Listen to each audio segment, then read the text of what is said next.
All right. Well, good morning, everyone. It's a little past 9 a.m.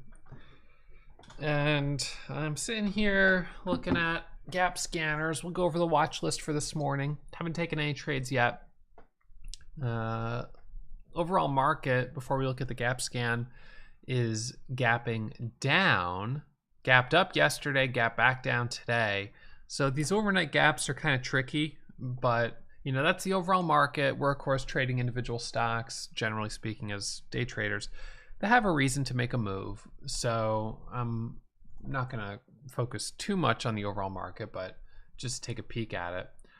So the leading gapper this morning is OBCI, up 115%, but you can see the way it's trading sideways. As soon as I see that, I know it's a buyout. I don't have to read the news. You can read the news if you want to. And what it'll say is it signs definitive agreement to acquire blah, blah, blah, blah. So that's a buyout. All right, it is what it is. So the value of that stock has been determined. Next one down, USWS. Eventually it'll get delisted and it'll be gone. So USWS. All right, well, this one is a little on the cheaper side, which you guys know for a broker like the one that I'm using costs me money to trade. So I'm not sure that I'm interested in it, but we'll keep an eye on it. QTNT, 77 million share float, under $1. BHAT, 83 cents, popped up, selling off. DNAY, 259, below VWAP, popped up, selling off. Revlon, this is like day 5 of the move. 1, 2, 3, 4, 5, 6. I mean, it's been going for days. But I missed this big candle. You know, this is a 4 a.m. pop. I missed that, of course. I wasn't sitting at 4 a.m. It moves up a little bit more, 6:30 into 7, 7:30. You know, the thing for me is that these types of stocks can be really tricky because you're going to have a high level of institutional trading going on with it. This is Revlon. You know, this isn't a small cap biotech company. This is a big company that a lot of people are familiar with. So this is going to trade differently from those biotech pharmaceutical stocks that can go, really crazy. This has moved a lot. It's up, 600% off the lows. The 200 moving average is at 828. And, basically in 5 days, it bounced back to the price it was at back in April. So you could say, oh, it's a short squeeze. Well, it's only a short squeeze if you shorted sometime between, April and now. So yeah, some people have gotten squeezed who shorted it basically at all-time lows, but not that many people, not the big money traders. They're not getting squeezed yet. I mean, look at the chart on this thing. This thing has been getting pummeled. And, they've announced bankruptcy. They've got a shelf registration. I mean, yes, this is a relief bounce off the low, and maybe it goes a bit higher, but I don't think you're getting the big squeeze that, you got on GameStop. It would have to go through all-time highs to get something like that to happen. So where are the all-time highs on this? Okay, right. So that's not going to happen. Now you might get a little bit more on it. Maybe it goes up to 9 or 10. Maybe it goes a little higher. And there could be opportunity within all of that. But for me, I find that I have more of an edge trading stocks on day 1 or maybe day 2 of breaking news. But really it's day 1 of breaking news. That's when I usually do the best. This is not day 1 of breaking news. Okay. This is also, it's fine in terms of price. The float is actually relatively low. But this one's going to have a higher level of institutional ownership. It's in a sector that is not typically hot for momentum. Cosmetics, it's not hot for momentum. So, and in terms of tape reading, trying to read the level 2, because you're going to have so many traders from the last 5 days sort of getting in and getting out, the level 2 is going to be really hard to read. So I don't think this one's my cup of tea. And you know what? Maybe it's going to go without me, but I just don't really have the interest in trading it. So I'm going to sit on the sidelines on this one. Maybe it goes to 10. I don't know. Maybe it drops to 5. I don't really care. So that's Revlon. It's currently the fourth leading gapper and is unfortunately, I suppose, the most obvious one today. But sometimes the one that's the most obvious will happen to be one that I don't like for whatever reason. Price, float, sector. And this one, while it seems to probably be the most obvious, certainly from a volume perspective, 17 million shares, I just see myself not trading it well. I could just see myself not trading it well, because I don't think the breakouts will be predictable. I think that the pullbacks will be steep and deep, and I just think there's too much risk on it. So, you know, and I'm sick. I'm still sick. So, you know, I'm sitting down here to look at the market. If I saw some low-hanging fruit, some very straightforward, fairly, you know, as far as relatively speaking, easier trades go, I would pick up, you know, I would pick the low-hanging fruit. But I'm not going to stretch myself and try to trade a Revlon type stock on a day like today that I'm not really feeling 100%. So it leaves me a little disappointed that I even sat down at all, because I don't feel very good, and there's really nothing else that looks great. We didn't have any good news at 9, at 8, 8:30, or 9. So we're sort of just left here, you know, coming into the open, 15 minutes to the open, without anything that really looks that much better.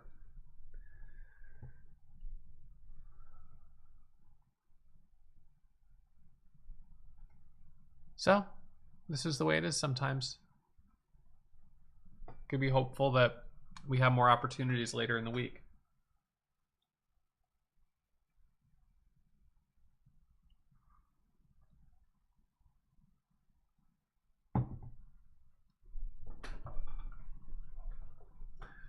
So you can see no trades for me yet today, and with 15 minutes to the opening bell or so, I don't see myself getting any trades before the open, short of something, you know, popping up with news like in the next 2 minutes, which is possible, but I'm not expecting that to happen.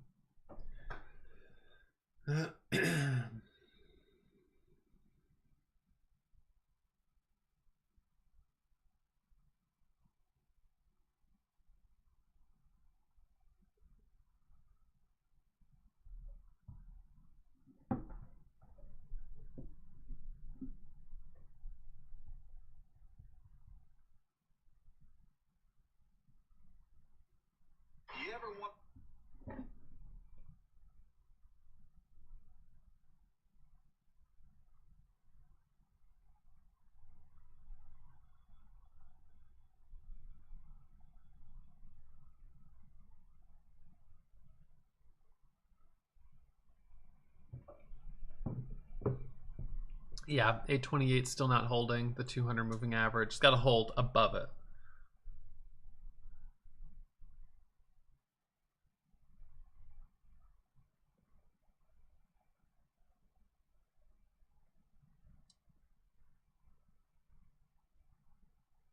So there's that kind of deeper pullback down to the 790s. You know, you could visualize this as a rejection off the double top there at 39, double top rejection. You've got those 2 red candles. It's a pretty bearish pattern.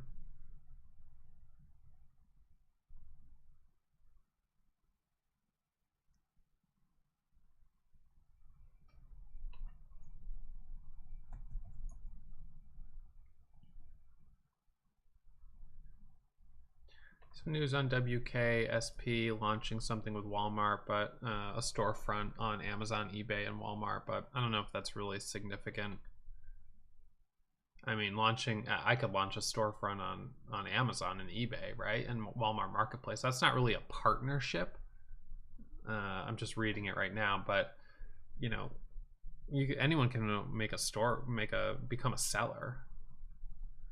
So let's just see.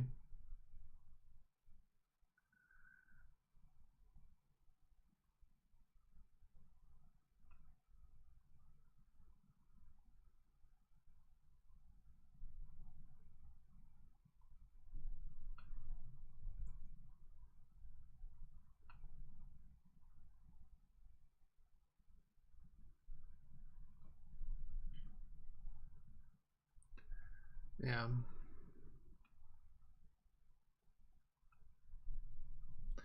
Let's see. So SYM from yesterday with the Walmart news ended up selling off.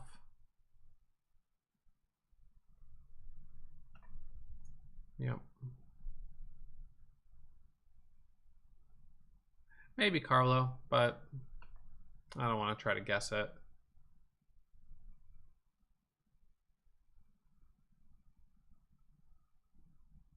So with WKSP, you did end up getting a headline there at 9:15, but you would have had to be pretty quick to jump in right here. Just not feeling that one either.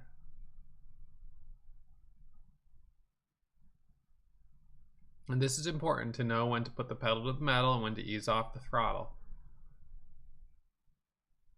So on, I don't know, $11 million or so in gross profit, I'm sitting at about $2,000 off my all-time highs right now.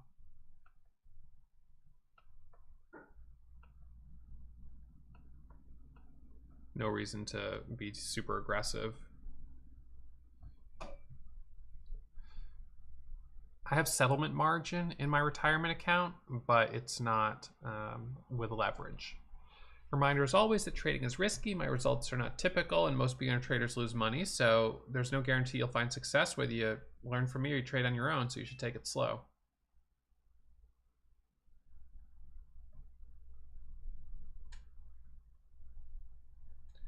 Looks like a false breakout on WKSP. About a double top there at 57, and then see how that becomes a gravestone doji. Rejection.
So overall market, you know, a little bit off the lows of the gap down. Low from a few days ago was 362.17. About 8 minutes to the opening bell. And it seems like it's just a slow day. So a good day just to relax, sit tight, wait for opportunities to present themselves. If they do, you know, I know what to do. I'll step up to the plate, but I'm not going to get chopped out trading, you know, stuff that I don't think is going to make a big move. Patience. It's important.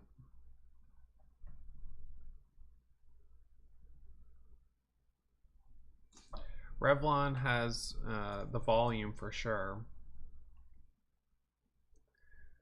but not as much range right now as it had maybe at 4 a.m. You know, that was its big squeeze, but, you know, missed it. 4 a.m. squeeze.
Okay, well, 5 minutes to the opening bell. Game plan will be watching scanners, high day Momo scanners at the open. We'll see if anything starts to squeeze up. If something starts to move and becomes obvious, I think there's a lot of traders out there that are sitting on the sidelines like me that are waiting for something to kind of pop up and show itself. So we might get some good resolution, but right now just have to wait for that opportunity to present. So I'm going to sit tight going into the open, look for opportunities as soon as the bell rings, watching scanners, and we'll see if we find one that is obvious. All right, so that's the game plan for today. Reminder as always, trading is risky. My results are not typical. There's no guarantee you'll find success, whether you learn from me or trade on your own. So take it slow, and I'll see you guys back here first thing tomorrow morning. Those who have been tuning in for the morning show on YouTube, thank you guys for being here. All right, I'll see you in the morning.